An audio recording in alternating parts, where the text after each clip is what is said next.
The European Union is yet again lying to its citizens. Europe will have to pay for Ukraine, especially after a ceasefire and a peace deal. What is the pathway for Ukrainian victory, or what they consider a good outcome? It's always about procedure, process. It's never about strategic objectives. Big finance has usurped crypto, turning it into its latest weapon for extracting rents from the rest of the economy. US government is going to go massively into debt. It will sell this debt in forms of crypto tokens, and this will collapse. In the name of liberty and markets and fighting against deficits and reducing debts, what they are doing is they're increasing deficits, they're increasing debts on behalf of concentrated power. Hello and welcome to the Econoclasts, the new podcast from UnHerd that cuts through the spin to shatter the failed economic orthodoxies that are shaping our world. I'm Yanis Varoufakis, economist, author, still active politician, who very briefly served in 2015 as Greece's finance minister during a period of immense tumult across Europe. And I'm Wolfgang Munchau, journalist, author and director of Eurointelligence. I've covered Europe's most defining moments over the last 30 years. Now, Yanis and I don't always agree politically, but we've started this podcast because we have a shared conviction that the consensus is wrong and that the modes of established thinking are outdated. So our mission, folks, is simple. Each week, Wolfgang and I will each choose one supposedly settled fact, one part of the conventional wisdom of the orthodoxy, and we're going to debunk it. This week, we chose two topics which couldn't be more pertinent for today. My conventional wisdom today is the narrative, widely held in Brussels and Western capitals, that Europe is helping Ukraine and striking a powerful blow against Russia by sequestering Russia's assets held in Europe. I'm going to argue that this is not only legally questionable, but economically and geopolitically self-defeating. And my chosen orthodox faith, in urgent need of being debunked, is that crypto democratizes our money and makes it safe from debasement.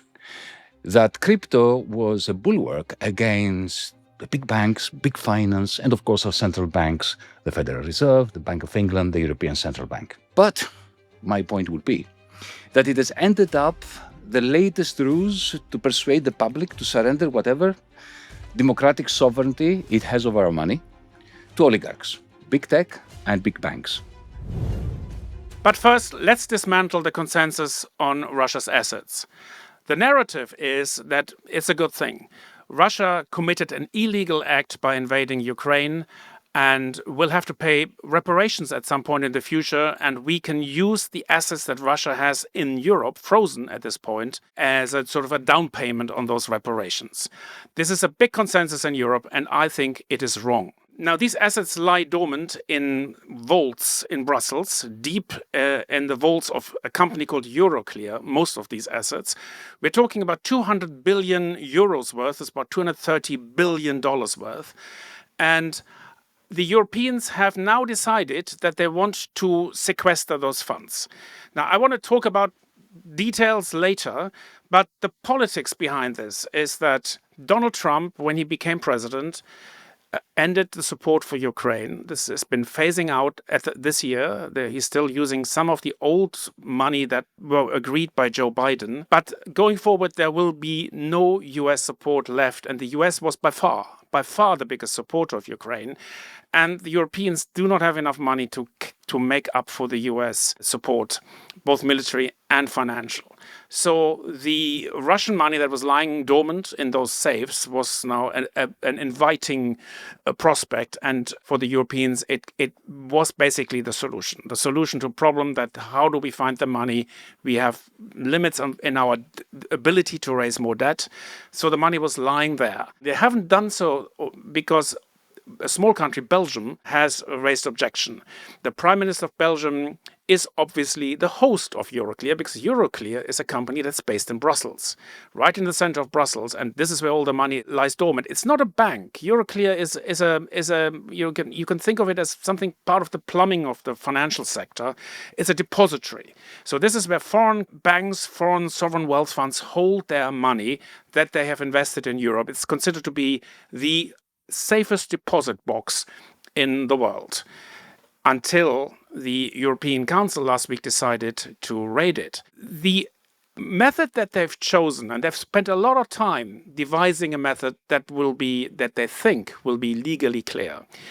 And we're going to discuss this later in the podcast in some detail. The point I would like to make, the overriding point, is that what appears to be a solution to a financial problem will ultimately come to haunt the Europeans, both politically and economically. Because what is happening is that the Europeans are funding the war in Ukraine with means that are legally uncertain, for which they are ultimately, the European taxpayer is ultimately liable.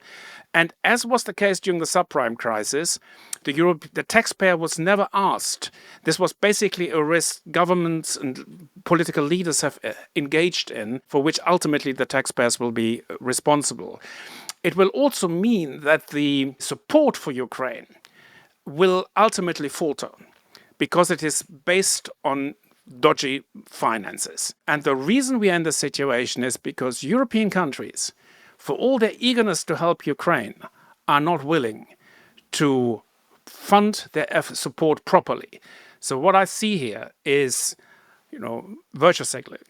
We're sitting there and saying Ukraine must be helped, and I would actually agree with that statement that Ukraine must be helped and the West should help Ukraine.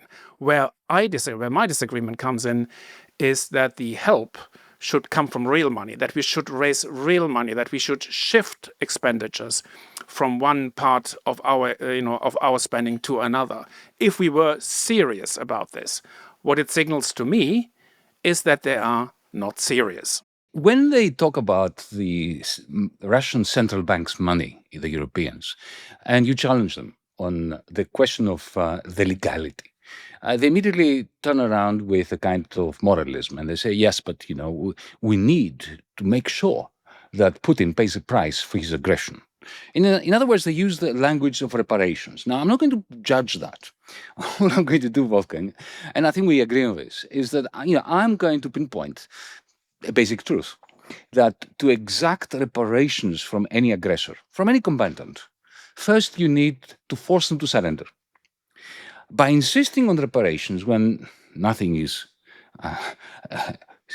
suggesting that Putin will be forced to surrender, I mean, they're not even putting boots on the ground.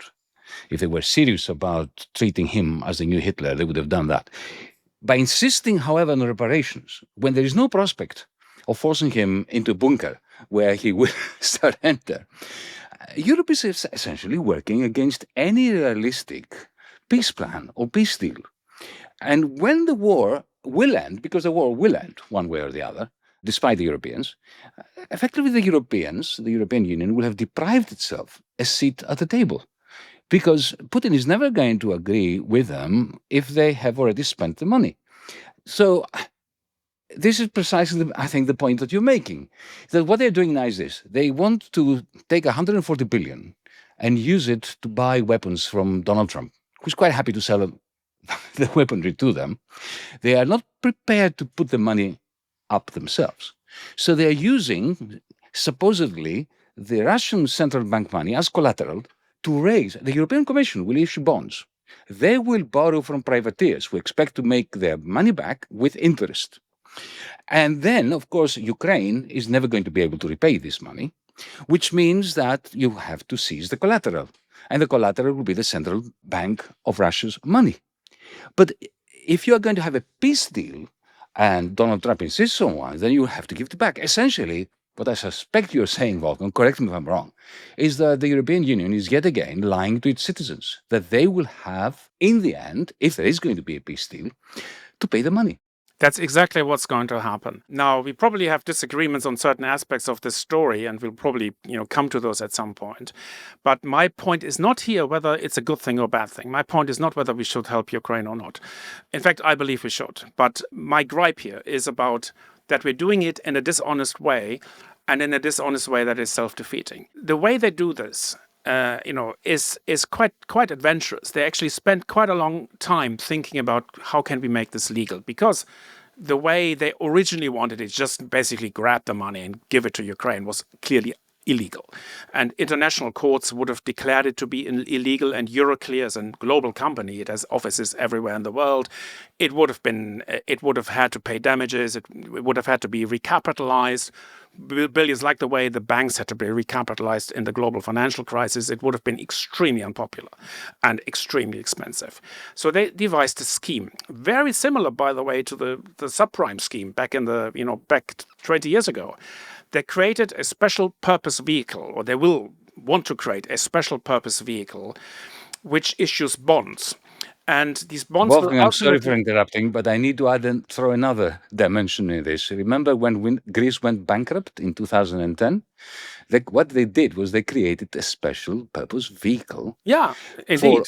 bypassing the rules of the European Union in order to lend money that they were not allowed to lend by the European treaties. And then, of course, in the end, this money will constantly be rolled over. The can will be kicked down the road. It will never be repaid. So this is what Europe does. Essentially, it lies to its citizens through using Lehman Brothers-like special purpose vehicles for hiding the true liabilities. That's exactly what happened here.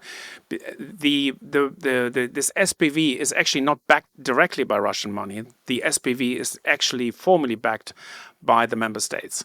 So if Ukraine, doesn't repay back, and you're right, it won't. Ukraine won't be able to repay the money. This is a loan that will default, like a subprime And it mortgage. shouldn't repay the money, because I agree with you, Ukraine should be helped. But that's they are not helping. that's That is another the point. question. But it's a loan. So if you issue a loan to somebody of whom you know won't repay, then you're not really issuing a loan. You're actually giving them the money. It's a grant. It's a gift. But that's not what this is supposed to be, because under the EU, mode of thinking, it is a loan, and it is guaranteed by the member states. A bit like the recovery fund in the pandemic. So it's the member states that will have to pay. And Russia could guarantee the member states, but that will never happen. And I agree with you, Yanis. The most likely scenario is, we are not looking at a Ukrainian victory here. We may look at some kind of a peace settlement based on current battle lines, what Trump supposed, what I've been writing for 2 years now. And that Zelensky agreed to that only last week. Zelensky agreed to that only last He week. agreed to this. This is a big shift, by the way, for Zelensky to agree. And I Which think leaves the Europeans hanging in midair, right? the Europeans were mostly opposed to this idea. I remember the shocked reaction in the German media when someone suggested that the peace plan should be based on current battle lines. They thought Ukraine would get all the land back. That cannot be the result of a peace deal. That can only be the result of a military victory. So we are in a situation where, most likely there will be a peace deal at some point. Russia will probably Putin will find, he thinks he is advancing at the moment. His soldiers have set foot in the strategically important town of Pokrovsk, which is one of the 3 main parts of the Donbas that he hasn't got yet. It is strategically quite important for Ukraine's defense strategy. So if Pokrovsk falls, it will be a very big setback for Ukraine. But Ukraine is fighting back. This is not going to be settled anytime soon. So it could take Putin another year or two to occupy the entirety of the Donbas. He has about 88%. He has the entirety of the region of Luhansk, but he doesn't have all of the other one, which is Donetsk. And Pokrovsk is in Donetsk. There are 2 other cities. He is trying to push further into this. He may come to the realization is that the costs of obtaining the remaining 12% of the entire region might be too high, and there's actually not much in it in terms of raw material wealth or industrial wealth. So he's got most of the good stuff anyway.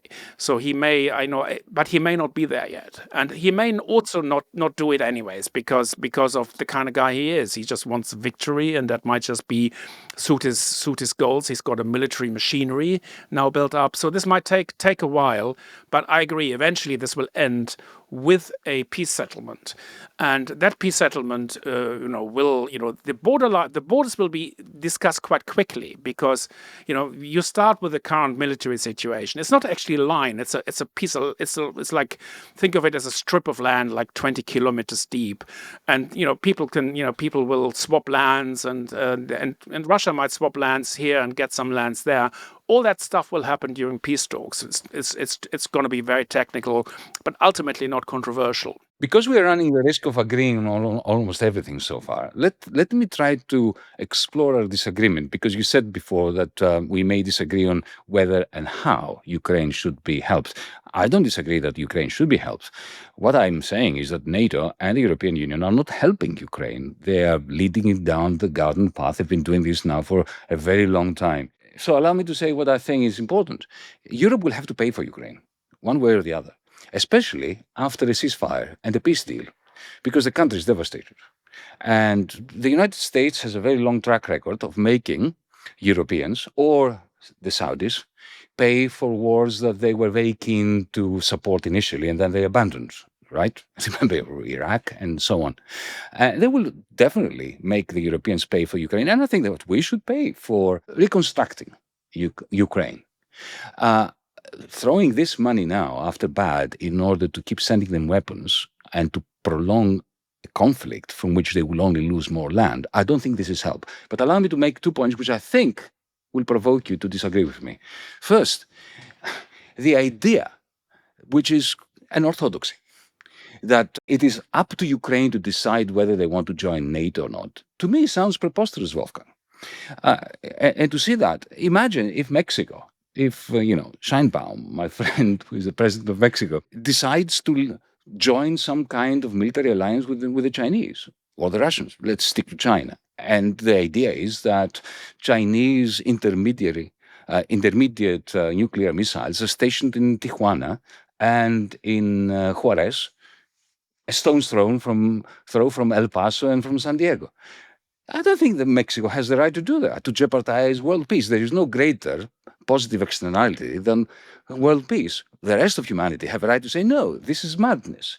And the second point, which I think is very important, is, another orthodoxy which I want to challenge and to debunk, is that you can only be a liberal democracy within NATO. I grew up in a country which was in NATO, but it was a fascist dictatorship.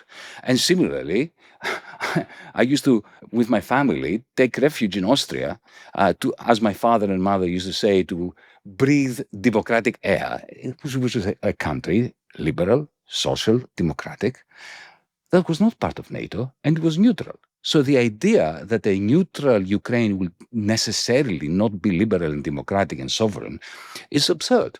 No, I think I actually agree with you on NATO. Where I disagree with you is on the idea that we should not send weapons. It's really hard to make peace, as Donald Trump has found out. In order to make peace, he made the big mistake of stopping weapons deliveries. I think that was a mistake because it encouraged Putin to continue. Had he not done so, he would have been a more credible peacemaker by creating a position where both sides have an incentive to cut a deal. I think Ukraine is at that point now. I don't think Ukraine was at that point, when Zelensky was famously in the Oval Office and had his bust up with Trump. It was clear that the peace deal that Trump was discussing was something that Zelensky at that point did not agree with. Today, this is different. Today, our problem is Putin. Putin is not ready for a deal. And that is because he smells victory. So it's a complicated formula. Where we strongly agree, is the fact that we are basically defrauding our taxpayer and pretending we have money, we're using somebody else's money when in fact we're using our own money, and that money will eventually run out because Putin will still outspend us. If you do the maths, the military spending maths, he is spending more, and he is spending more even with the frozen, the sequestered assets. He is still spending more. One reason is why he's outspending us. It's not the actual headline. This is where Western analysts get it wrong, when they always translate everything into dollars, and that makes us look very strong. I mean, people compared the Russian economy with Spain, which is idiotic because Russia isn't Spain. Russia is bigger than Germany on what it buys, on purchasing power parity, which is the measure used by the World Bank to compare global economies. And Russia is bigger than any other European countries. It's the fourth biggest country in the world. And we keep on overestimating ourselves and underestimating both the physical size of Russia, and also the economic power that country has, and underestimating the China-Russia alliance, which is much deeper than also Western analysts had generally assumed it would be. Russian money in terms of military procurement is about 2 to 4 times more effective than our own. In other words, it costs Russia a lot less to build ammunition than it costs like Germany, for example. It's about a factor of four times for ammunition and different ratios for other defense categories. This is why Russia is so successful in Ukraine. We didn't see this coming. One last point, if I may, on this, and I'm sure we'll come back to Ukraine in another podcast. Look, the European Union has been guilty of essentially robbing the Ukrainians of any arguments that they can put forward in order to corner Putin diplomatically. Think of Kaja Kallas, the former Estonian prime minister, who a few weeks before she became the foreign policy chief of the European Union, in a video podcast, in an interview that was widely publicized, actually said that our incentive should be to break up Russia. Now, that is an extremist view. If you combine Kaja Kallas's extremism, sheer provocation, which strengthens Putin within Russia and makes the life of Democrats, anti-Putin politicians and activists in Russia exceptionally difficult. The combination of the extremism of people like Kaja Kallas and the manner in which they are lying to Europeans about who is going to bear the costs of these loans, this combination is essentially a great gift to Vladimir Putin, don't you think? I agree. And she is now the high representative for the EU's foreign policy, the mouthpiece of European foreign policy. And she keeps on saying these extreme things. In the process, the EU also has a very bad relationship with China. The way I look at European diplomacy, Europeans never had to think strategically. They let the Americans do that for them. And there isn't a lot of strategic thinking, capacity in Europe. They always remind me of chess players who just, look at the next move and always surprised and get offended when the opponent hits back. And that's where Europe is. We see this in China. We see this in, the Dutch nationalize the Chinese companies and the Chinese hit back with sanctions and the German economy collapses. Yeah. And basically you have these sort of these short-sighted, extremely short-sighted moves. The sequestering of the assets is one of these short-sighted moves. It's not going to help. It's not going to solve the conflict. There is no pathway to victory. I have yet to hear any European official or any proponent, anyone on Twitter with a Ukrainian flag on in their profile. I have yet to hear anybody explain to me what is the pathway for Ukrainian victory or what they consider a good outcome. I haven't heard of it. It's always about we can do this the best we can do and we have to keep the show on the road, etc. It's always about procedure, process. It's never about strategic objectives. And that's where I think we are failing. Well, they're talking about strategic autonomy, the Europeans, but in the end, if you look at the last 50, 60 years, we have subcontracted as Europe, as a continent, to the United States, both our strategic thinking, geostrategic thinking, and indeed our aggregate demand. But I'm sure we'll come back to that in a variety of ways in other podcasts. After the break, we're going to discuss crypto and whether it is true, as the orthodox view would have it, that crypto is a liberating, democratizing technology, liberating us from the power of big banks, central banks, and so on, and democratizing our money. So don't you dare go away. Welcome back to the Econoclasts. In this segment, we discuss crypto. And in particular, what I consider to be the fallacy of the orthodoxy, that crypto democratizes and safeguards our money. Now, Bitcoin was invented, it is true. It was invented as a decentralized, blockchain-based financial technology that promised to empower individuals, to wrest power away from the big banks and from central banks, and to stop the state, the central banks, from debasing our money. That's all true. But my point would be that it has ended up the latest ruse to persuade the public to surrender whatever democratic sovereignty it has over our money to oligarchs, big tech and big banks, and to do so in a manner that turbocharges financial instability. Let me take you back to early 2009. I studied Nakamoto's famous paper outlining the blockchain technology a month or so before, immediately after it had come out. And I remember Wired magazine was interviewing me at the time, asking me what I thought about blockchain. And my response was, it's a brilliant answer to a problem we have not discovered yet. Uh, what I was intimating was that I didn't think, and I still don't think that it was an answer to the problem of money. And suddenly, I wanted to warn against the dangerous illusion that money can be removed from the political sphere and can be rendered apolitical. Now, folks, fast forward to today. Bitcoin's original goal of usurping big finance has been turned on its head. Big finance has usurped crypto, turning it into its latest weapon for extracting rents from the rest of the economy. It all began with, you may have heard of them, exchange traded funds. Then came the so called stablecoins, blockchain cryptocurrencies that promises you a one-to-one exchange ratio between those tokens and the US dollar, primarily. It is as if humanity never learned its lesson that these fixed exchange rate regimes end up in tears. The gold standard, the fixed exchange rate mechanism of the European Union, all those dollar pegs in Southeast Asia, as well as in Latin America. The list is endless. But if I'm right, you may very well then ask, why are stablecoins all the rage? Why are they so much in vogue? And my answer will be that it's all about power. Let me put it in a metaphorical way. Stablecoins are to the original crypto mission what Napoleon was to the French Revolution, a despotism hiding behind beautiful cries for liberty, equality, and fraternity.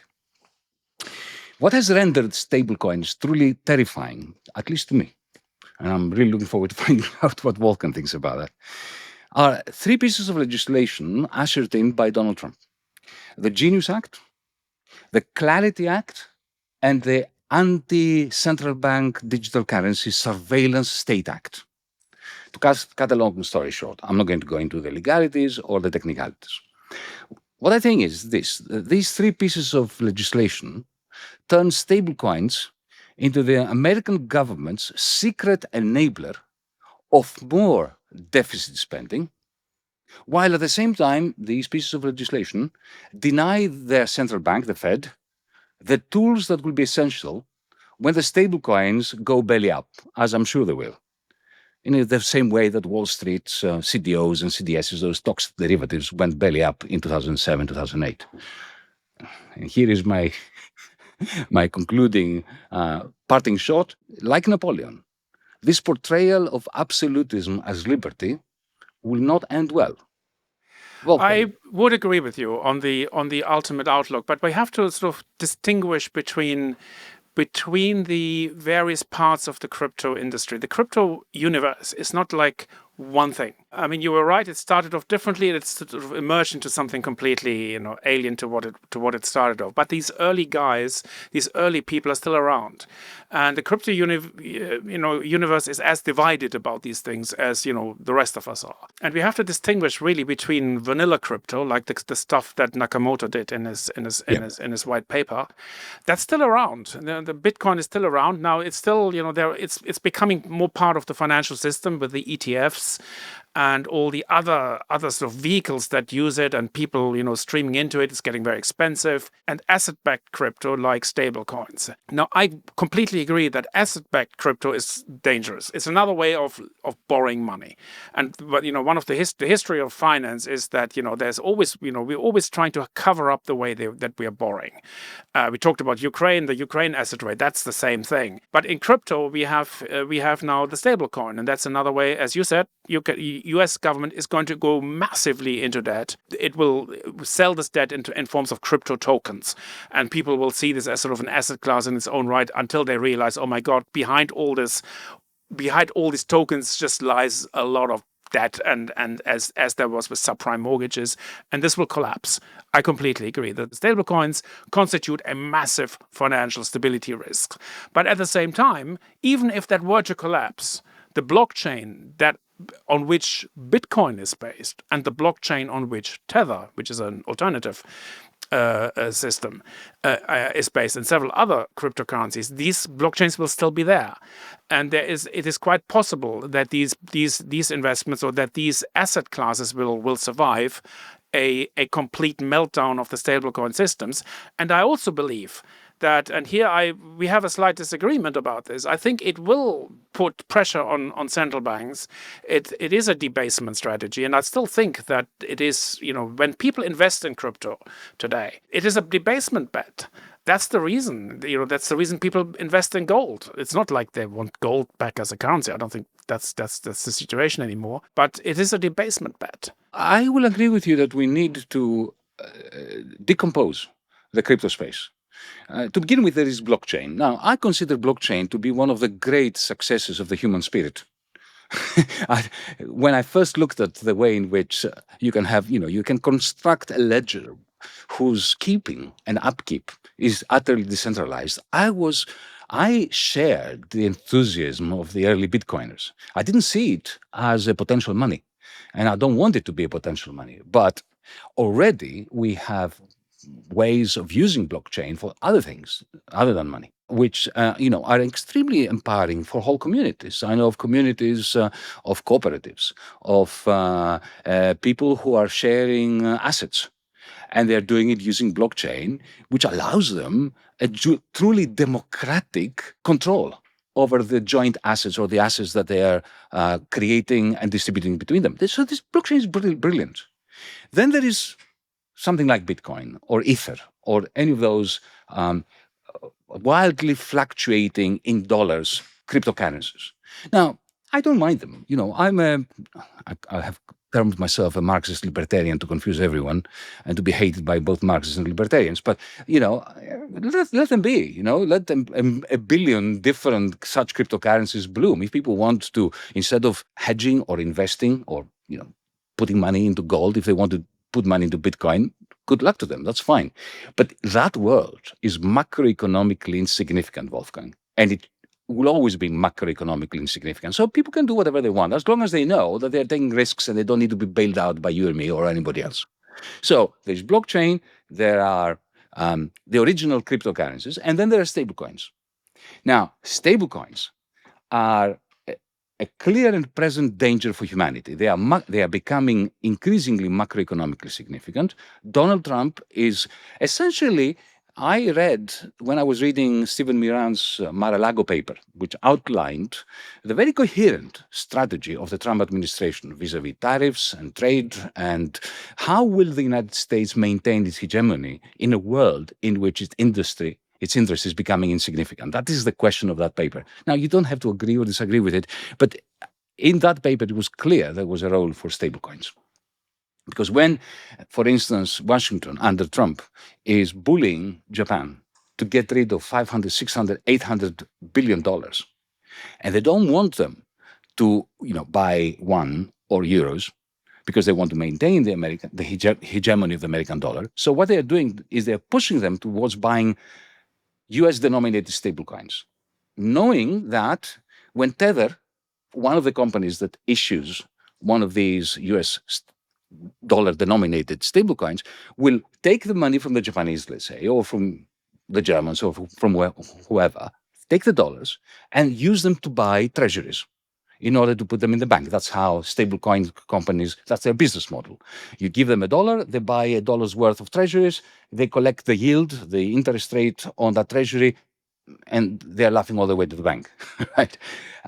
So the idea is that essentially they are pushing down the value of the dollar because they are forcing the Japanese to unload dollars, but no other currency is competing for the hegemony of the dollar, and the money lowers the yields of the American government. This is therefore allows them to give more tax cuts to their mates, spend more money on weaponry, I don't know, whatever, or ICE, whatever Donald Trump wants to do, deficit spending. That is a system designed as if in order to enhance and turbocharge financial instability. And the worst part of it is that they are introducing legislation that clips the wings of the Federal Reserve stops them from competing in that digital currency space and gives them absolutely no tools for refloating some of the stablecoin companies when they will go belly up. So essentially, it's a bit like taking the shock absorbers out of your car and driving it into a pothole. No, I agree. I very much agree with your characterization of stablecoins. That is indeed the danger. It is a vehicle to load up with debt and to do so at the expense of other countries. The question that I have is, why do other countries allow that to happen? I mean, I always say weakness, military weakness is a choice, political choice. And dependency is a political choice. We don't have to be dependent. The EU is a market of 500 million people. It's rich.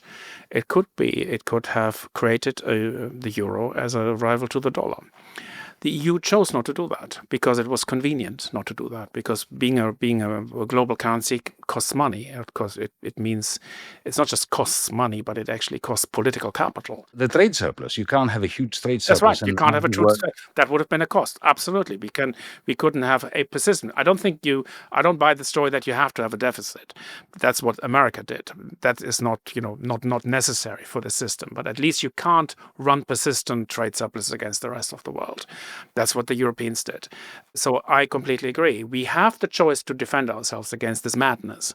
And if America wants to basically get on a pathway of financial instability, it can do so without wrecking the entire global economy. But that's what's going to happen now, because the Europeans are weak. We've seen this with what happened in NATO. We've seen the scenes about these European leaders sitting around the desk of Donald Trump. They are clearly the vassals. They have now accepted that role, and they will clearly not establish the euro as a competitor to the US dollar, which I remember that was the purpose of the euro when it was created. It wasn't really just to have a single currency, and it was really the people had bigger ideas, and these ideas were frustrated by the way the EU works, by the way several member states envisaged the future of this project. So we are basically in a situation of our own making. So if this sort of Armageddon breaks over us, it's we have nobody to blame. So and this is our sort of instinct that we always blame America because something goes wrong. It's America's fault. It's our choice. I have a theory, and it's actually a little bit more than a theory. I have some information as well, which I'm not going to source, regarding why Europe is behaving that way in the face of the threat that's coming from US dollar-denominated stablecoins.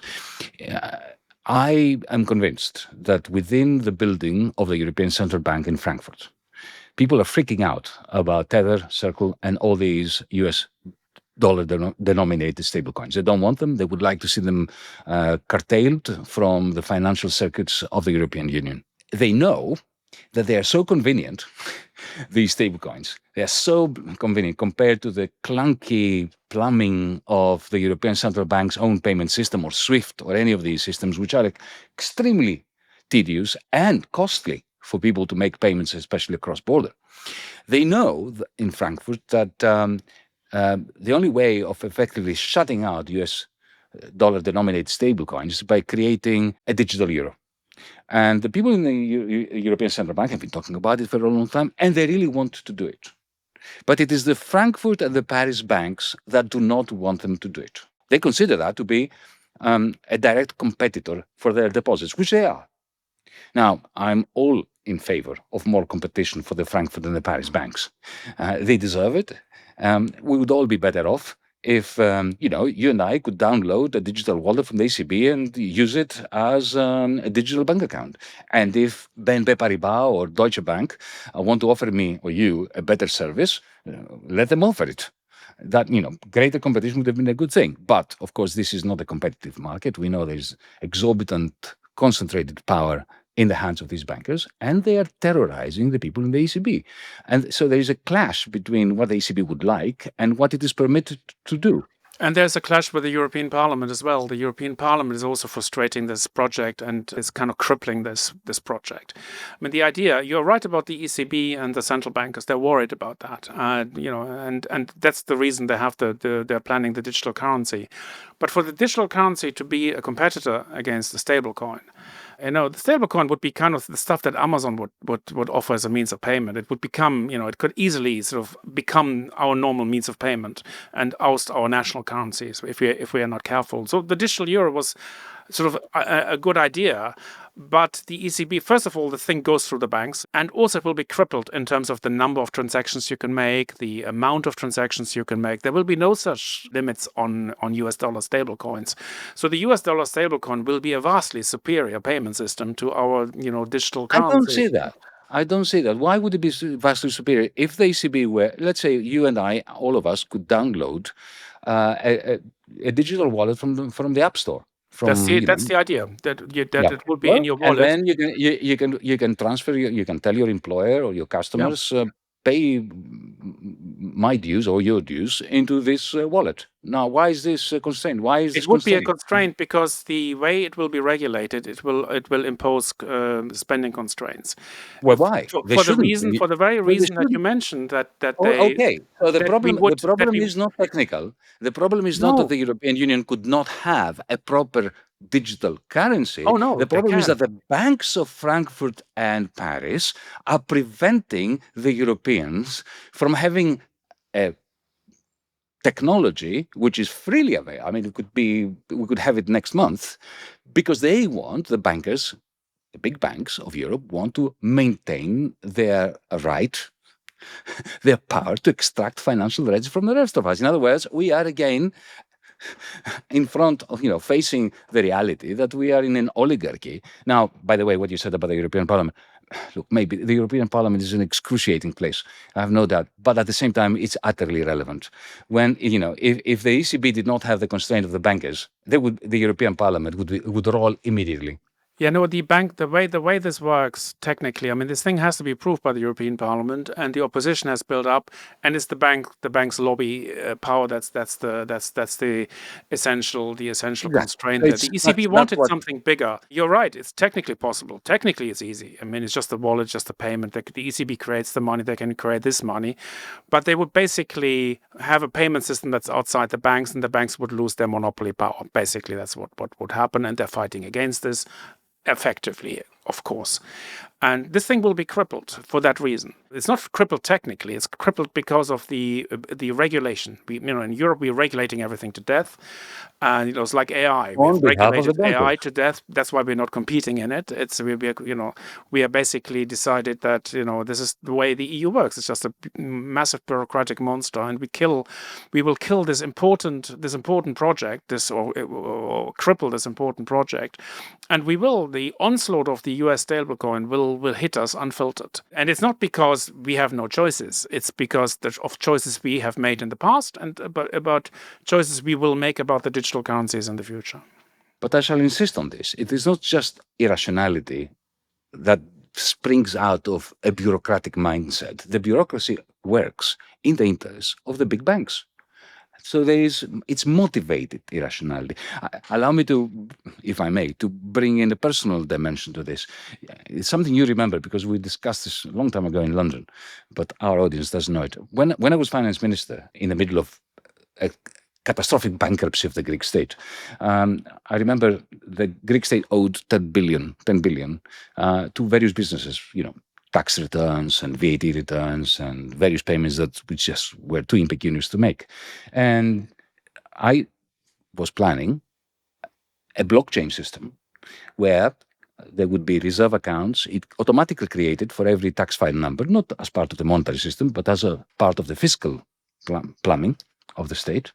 And the idea was to credit in those reserve accounts in euros the monies that were owed to particular businesses so that they could pay each other out and off, repay their debts to one another and repay their debts to the state. So effectively a triangular mutual cancellation of debts scheme, which nobody ever explained to me why it caused so much uproar in Brussels and Frankfurt, why they were so much against it. Firstly, they didn't like the blockchain aspect of it. In other words, that it would be transparent, like blockchain is. And secondly, they just didn't want our indebtedness to be diminished by rational means, because the more indebted we were, the more power they had over us.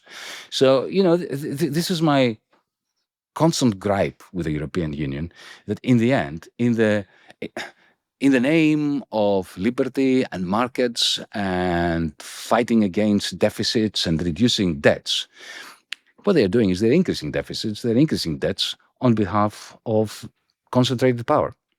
I would probably be less conspiratorial about this, because I think the Europeans are generally not that smart. That has been my Or the experience. bankers are. The experience, and the bankers defend their interests. I don't think they're particularly smart either, but they defend their interests effectively. That's for sure. And certainly the power of the EU was created as a lobbying organization for companies. The EU functioned quite well as German industrial companies, banks. That's what the EU did. It didn't actually look after the consumer at all. It was corporate. It was a corporate thing, and the banks are part of that. All these roundtables, all these standards committees that you have in Brussels.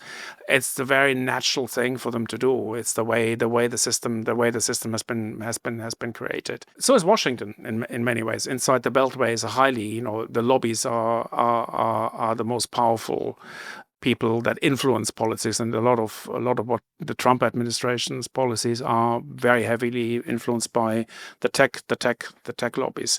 They're no different in that respect. But what is different is that there is so little regard for the common good, and it's usually, and this is the way lobbies work in Europe, they tend to work very sectarian, like German lobbies or French lobbies. There is very little lobby for the common interest, and that's why often good ideas get blown apart. Like the good idea to turn the euro into a global currency, that would have solved us a lot of problems today with China, with the United States.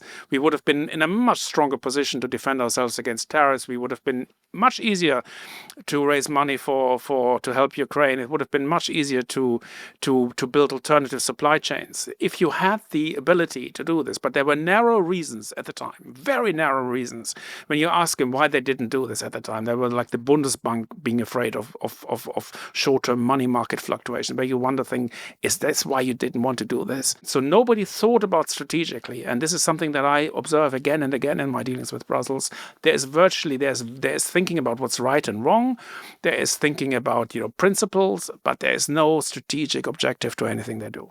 Well, going back to our mission as Econoclasts, Wolfgang, we ended up with two orthodoxies that we are debunking now. One is the introductory one, that crypto is democratizing money and will safeguard our funds from debasing. And the other orthodoxy is that the current system of fractional reserve banking, with high concentrations of financial capital on the one hand, and central banks that are subservient to big finance, that this system is in the interest of the many, of social welfare, and both of them need to be debunked. And I think we've gone some way towards doing it. On that note, we will be back next week to shatter two more settled facts that are common in the media and in policy. Until then, don't forget to rate, like, and subscribe to the Econoclasts wherever you get your podcasts. I'm Wolfgang Munchau. And I'm Yanis Varoufakis. Thank you for listening.